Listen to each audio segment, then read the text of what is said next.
lo general, los asesinos en serie son personas solitarias que no dejan entrar en su círculo a muchas personas, pues temen ser descubiertos y con ello no poder seguir asesinando y abusando de sus víctimas. Pero ciertos asesinos en serie actuaron en complot con otro asesino en serie. Bien podían ser su pareja, como los casos de Paul Bernardo y Carlo Amolca, los Ken y Barbie asesinos, considerados la pareja de asesinos en series más letal de todo Canadá, o el caso de Ian Brady y Maria Headley, otros asesinos que también fueron pareja y sembraron el terror en Reino Unido. Por otra parte, estas parejas de asesinos podían ser amantes, como sucede en el caso de Henry Lee Lucas y Otis Toole, considerados la pareja más prolífica de los Estados Unidos, aunque en su caso hubo muchas incógnitas. O bien estas parejas de asesinos podían ser solo amigos o conocidos, como el caso de Lawrence Whitaker y Roy Norris, dos asesinos que se compenetraban a la perfección, pues uno tenía la ansia de poder abusar de todas las víctimas, y el otro era el brazo ejecutor y daba muerte a todas ellas sin tener un solo grado de empatía. Después del descubrimiento de esta letal pareja y de hallar en su poder una cinta en la cual se podía oír perfectamente cómo abusaban y torturaban de una de sus víctimas, el FBI se quedó con esta grabación para posteriormente ponerlas a los nuevos oficiales con la finalidad de endurecerlos. Pero la grabación resulta tan escalofriante que son muchos los incapaces de oírla sin echarse a llorar o simplemente acabar vomitando. Roy Lewis Norris nació el 5 de febrero de 1948 en Greeley, Colorado. Era un niño no deseado y sus propios padres lo mandaban con familias de acogida durante toda su infancia. Estando con una de estas familias, Roy Norris fue abusado por uno de sus tutores y esto lo dejó bastante traumado. Cuando cumplió 16 años, Norris estaba cansado de vivir y decidió suicidarse inyectándose aire en las venas. Además, su padre lo había amenazado con dar una paliza de muerte, pues el muchacho quiso sobrepasarse con una familiar suya. Norris no murió, pero después de esto se marchó a la Marina. Sirvió como electricista en la guerra de Vietnam. Allí estuvo poco tiempo, pues volvió a los Estados Unidos, y entre noviembre de 1969 y febrero de 1970 habría intentado abusar de 2 mujeres. Por esto fue detenido y sometido a varias sesiones con psiquiatras, que lo diagnosticaron con un trastorno esquizoide. Al salir de allí buscó a una chica y le golpeó hasta dejarla sin sentido. De nuevo Norris fue detenido y esta vez enviado al hospital de Atascadero, donde lo calificaron como un delincuente sexual, con varios trastornos mentales. Tras 5 años de encierro en el hospital, salió en libertad en 1975, porque para los especialistas ya parecía una persona apta para volver a la libertad. Solo 3 meses después, Norris iba conduciendo su motocicleta y se fijó en una chica de 27 años, la cual iba sola caminando por las calles. Paró su moto, se fue hacia ella y abusó de esta en una zona de arbustos. La joven fue directa a la policía y denunció el hecho, pero no pudo entregar una descripción física de su agresor. Sin embargo, solo un mes después de los hechos, la joven vio de nuevo aquella motocicleta y reconoció a su agresor. Llamó de inmediato a la policía y allí mismo detuvieron a Roy Norris. Esta vez la justicia fue más dura con él y lo mandó directo a la colonia de San Luis Obispo, en California. Allí Norris no era bien visto por los demás presos, pues ninguno quería compartir celda ni su tiempo con un abusador de mujeres. Por ello, muchos presos querían acabar con su vida, pero Norris entabló amistad con el preso más peligroso de entonces de aquella prisión, un sujeto de baja estatura, delgado, pero con un carácter explosivo y al cual todos le temían. Su nombre era Lawrence Whitaker, un sujeto que había estado casi toda su vida en la cárcel y era el preso con el coeficiente intelectual más alto de la prisión, 138. Lawrence Sigmund Whitaker nació el 27 de septiembre de 1940 en Pittsburgh, Pensilvania. A la corta edad de 2 años fue abandonado por sus padres biológicos y fue adoptado por una pareja a la cual le dio su apellido. Whitaker iba creciendo con sus nuevos padres y era un niño querido que solía viajar de una ciudad a otra porque su padre era mecánico de aviación y su trabajo le requería estar cambiando de residencia constantemente. Mientras iba creciendo, Whitaker se iba transformando en un niño con calificaciones excelentes y muy listo, pero a la edad de 12 años empezó a meterse en problemas con la policía, pues cometió su primer robo. De ahí en adelante empezó a robar casi a diario. Por estos robos fue detenido en varias ocasiones y enviado a diversos centros de menores de la ciudad. En 1957 abandonó los estudios porque simplemente se aburría en las clases, ya que él mismo las consideraba demasiado fáciles para él. A la edad de 17 años entró por primera vez en prisión por el robo de un coche, un atropello y resistencia al arresto. Allí estuvo solo 1 año y nada más salir volvió a su casa, pero al llegar se dio cuenta de que sus padres adoptivos ya no estaban allí y lo habían abandonado cansados de su mal comportamiento. Como no tenía trabajo, decidió volver a hacer lo que mejor se le daba, robar, pero de nuevo fue detenido y enviado a diferentes prisiones del estado. En una de estas salidas, Mientras iba en un autobús, Whittaker conoció a una mujer y de inmediato comenzaron una relación amorosa. A las 2 semanas ambos se casaron y Whittaker se marchó a vivir con ella y con los 4 hijos de esta mujer que ya tenía de otra relación. Whittaker intentó comportarse como un hombre formal, pero de un momento a otro las deudas empezaron a acosarle y decidió volver a robar. Una vez más fue detenido por la policía y de nuevo enviado a prisión. Debido a esto, su mujer y los 4 hijos de esta lo abandonaron, cansados de su comportamiento. En 1974, Whittaker estaba de nuevo en libertad y fue a un supermercado donde robó un filete de carne. Uno de los empleados del supermercado lo vio y le siguió hasta la salida del supermercado. Cuando ya estaban fuera, el dependiente le dijo que si no tenía intención de pagar lo que llevaba oculto. Whittaker se volvió, lo miró, se acercó a él, extrajo un cuchillo y se lo clavó en el pecho sin decir ni una sola palabra. 2 empleados más que estaban allí lo vieron todo y corrieron hacia él para retenerlo mientras llegaba la policía, la cual ya estaba avisada. Whittaker fue de nuevo detenido y esta vez acusado de asalto con arma blanca, por lo que lo mandaron a la colonia de San Luis Obispo. En esta prisión era uno de los presos más temidos, a pesar de no destacar por su altura ni por su peso, pero su carácter lo hacían un preso muy respetado. En esta prisión es donde conocería a Roy Norris, y de inmediato entablaron una amistad, ya que Whittaker le salvó la vida a Norris en varias ocasiones, pues los presos querían acabar con él por ser un abusador de mujeres.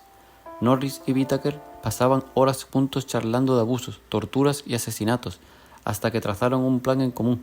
Cuando salieran en libertad, se reunirían y secuestrarían a jóvenes de las cuales luego abusarían y acabarían con ellas, pues no podían dejar ninguna con vida, ya que éstas podrían denunciarlos y volver a prisión de nuevo por un largo tiempo. Lawrence Whittaker salió en libertad en noviembre de 1978 y consiguió trabajo como mecánico de aviones, en el cual le pagaban muy bien. Roy Norris salió en libertad en enero de 1979 y se puso a trabajar de electricista viviendo con sus padres. Más tarde recibió una carta de Whittaker en la cual le decía que debían verse y lo citó en un bar de Los Ángeles. Cuando se vieron, se saludaron como buenos amigos y se pusieron a beber cerveza. Tras varias cervezas empezaron a hablar del plan que tramaron en la cárcel. Primero, decidieron que tendrían que comprar un vehículo adaptado para el secuestro de sus víctimas. Whittaker se hizo con una furgoneta GNC 1977 de color gris y sin ventanas. Luego, Whittaker compró una cámara fotográfica y una grabadora con la intención de documentar todo lo que hiciesen con sus víctimas. También pusieron una cama plegable en la parte trasera de la furgoneta y a su lado una pequeña nevera con refrescos y cervezas, las cuales ofrecerían a sus futuras víctimas. Norris le propuso a Whittaker adquirir una importante cantidad de marihuana, para también ofrecerlas a sus víctimas, ya que por ese entonces casi todas las jóvenes estaban como locas por fumar esa planta y solían ser amables y vulnerables con las personas que se las ofrecían. Antes de terminar de preparar por completo la furgoneta, Whittaker introdujo una caja de herramientas debajo de la cama con todo tipo de herramientas para torturar a sus futuras víctimas. Después de esto, ya estaban listos para salir a cumplir su malvado plan. En los siguientes meses, Whittaker y Norris se dedicaron a recoger el Pacific Coast Highway en busca de chicas adolescentes con las cuales conversaban y le daban cervezas, refrescos, marihuana y las llevaban a diferentes destinos. Además se tomaban fotos con ella. Tras esto, se pusieron a buscar un lugar bastante alejado y de difícil acceso para llevar allí a las chicas de las cuales abusarían y asesinarían. Fue así como dieron con un lugar muy apartado al cual se accedía por un cortafuegos en las montañas de San Gabriel. Aquel camino tenía una verja la cual cortaba el paso a todo el mundo, pero Whittaker rompió el candado que tenía puesto y puso uno nuevo para que solo ellos pudieran acceder allí. El 24 de junio de 1979, Lucinda Lynn Schiffer, una chica de 16 años, iba caminando por Redondo Beach tras haber salido de una reunión de la iglesia local a eso de las 8 de la tarde. Mientras caminaba hacia su casa, Whittaker y Norris se pararon con su furgoneta al lado de ella y se ofrecieron llevarla a su destino. La joven se negó, pero ambos hombres insistieron, a lo que la chica se volvió a negar. Fue entonces que Norris bajó de la furgoneta, cogió a la chica y la introdujo a la fuerza en el vehículo. Una vez allí, le ató las manos y Whittaker subió el volumen de la radio para que nadie oyera los gritos de la joven. Luego se fueron a las montañas de San Gabriel a toda velocidad. Una vez que llegaron allí, ambos hombres se turnaron para abusar de Lucinda en repetidas veces. Lucinda colaboró en todo con ellos, pero en el fondo algo le decía que moriría allí. A altas horas de la madrugada, Whittaker y Norris comenzaron a discutir, pues Norris no estaba muy entusiasmado en asesinar a la chica, pero Whittaker estaba convencido en asesinarla. Tras unos minutos, bajaron a la chica de la furgoneta y ésta, al verlos, le pidió que la dejaran rezar. En ese mismo momento, Norris se la abalanzó sobre ella, comenzó a estrangularla con sus propias manos y en cierto momento empezó a sentirse mal, por lo que soltó a la chica y acabó vomitando justo al lado de ella. Entonces, Whittaker cogió una percha de alambre que tenía en la caja de herramientas, se la puso a Lucinda en el cuello y comenzó a apretarla con unos alicates hasta que acabó con ella. Tras acabar con ella, envolvieron el cadáver en una cortina de baño y lo lanzaron por un barranco. Lucinda fue buscada por la policía, pues sus familiares pusieron una denuncia por desaparición. Pero a pesar de las intensas búsquedas, no dieron con ella.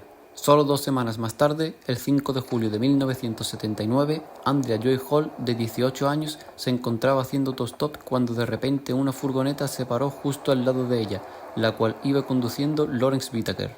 Andrea se subió y Whittaker le dijo que en la parte de atrás tenía cerveza. Andrea fue hasta la parte trasera de la furgoneta y cuando se agachó para abrir la nevera y coger una cerveza, una mano la cogió por su brazo con bastante fuerza. Esta mano era la de Roy Norris, el cual estaba escondido debajo de la pequeña cama supletoria. Andrea empezó a gritar con todas sus fuerzas, pero para ese momento Whittaker ya había subido el volumen de la radio al máximo. Después de esto, fueron para las montañas de San Gabriel, cerca de donde asesinaron a Lucinda. Allí, Norris abusó de ella en una ocasión y Whittaker lo hizo en 2 ocasiones. En cierto momento, Norris dijo que vio unas luces de un coche cerca de allí, por lo que ambos cogieron a Andrea y se marcharon a unos kilómetros más para dentro del camino, porque temían ser descubiertos. Una vez allí, Whittaker se llevó a Andrea a una zona alejada de Norris, y allí la fotografió en diferentes poses. Luego Whittaker cogió un picahielos de su caja de herramientas y se lo introdujo a Andrea por su oído con la intención de que le llegara hasta el cerebro. Como no pudo, le introdujo el picahielos en el otro oído y llegó hasta pisotearlo para introducirlo más y más, pero Andrea no murió, solo se retorcía de dolor, por lo que Whittaker le puso en el cuello una percha de alambre y la apretó con unos alicates hasta que la chica dejó de respirar.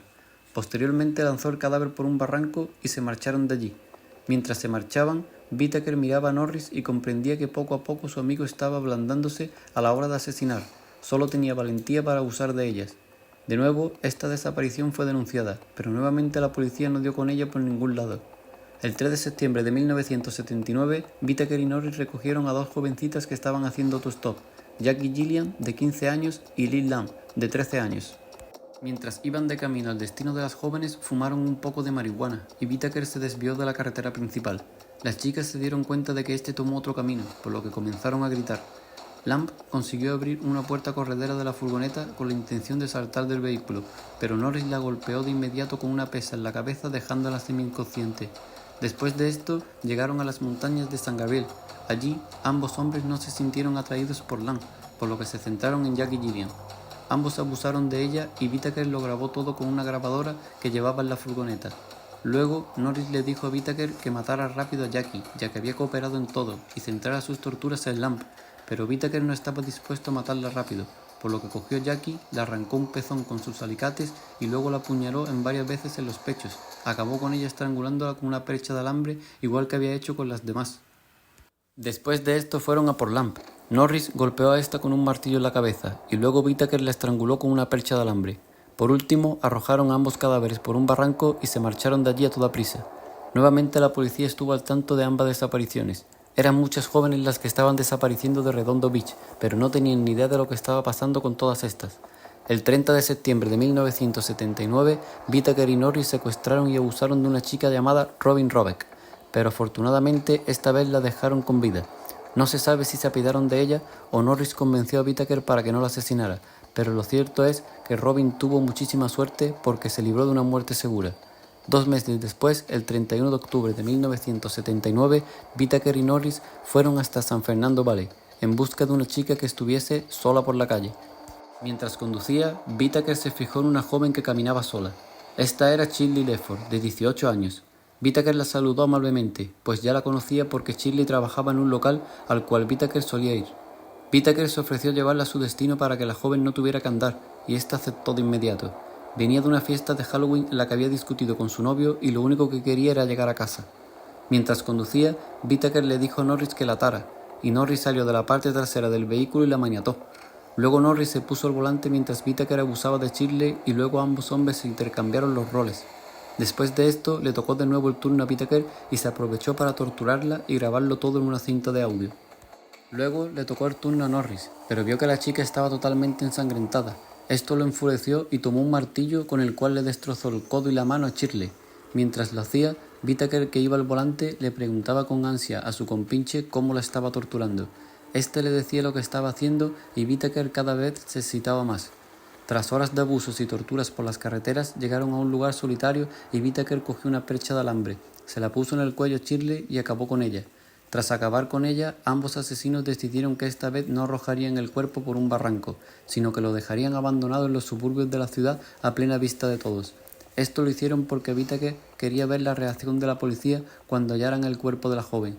Ya por la mañana, un hombre que salió a correr como todas las mañanas se topó con el cuerpo sin vida y mutilado de Shirley y llamó de inmediato a la policía.